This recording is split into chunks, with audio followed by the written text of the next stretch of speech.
My name is Clint Miller. I'm the Midwest Project Director for the Conservation Fund.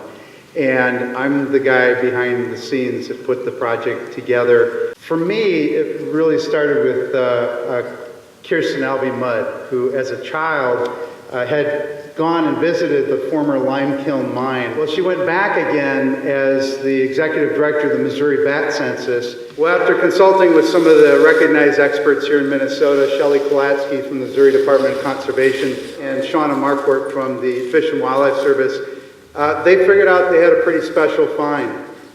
30% of the world's population of federally endangered Indiana bats lives in this mine in the wintertime. So we embarked on a 12-month odyssey, and it truly was an odyssey. It was a major construction project, a major demolition project, and a major restoration project.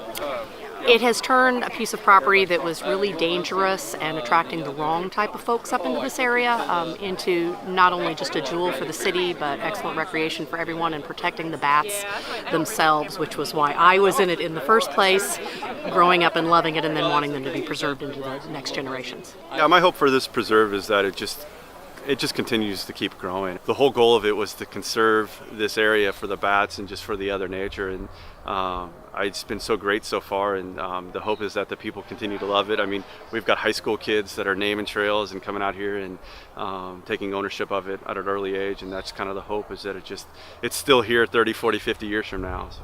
The other part of this that's really, really important is the beginning of the project. The Fish and Wildlife Service worked with Enbridge Energy in their Flanagan South Pipeline project to come up with a mitigation strategy for the impacts, the wildlife impacts of that pipeline.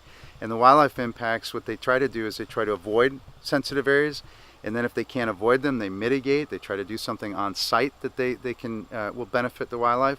But if they can't do any of that, these unavoidable impacts, they came up with a strategy for compensating for that. And that compensation fund, that habitat compensation fund, was directed towards the conservation fund. And what we do with those money, we go out and do these kinds of projects where we bring together partners in order to preserve bat or bird habitat, protect that in perpetuity, and provide recreational or other opportunities to the public.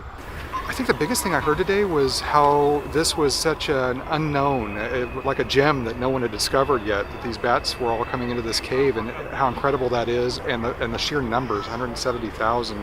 So it's really just an amazing just convergence of a lot of great things happening at once, but local, state, and federal level, so fantastic.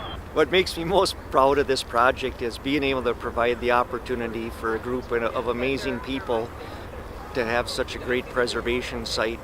And really, when you look at the impact it'll have to preserving the Indiana bat, it is truly amazing.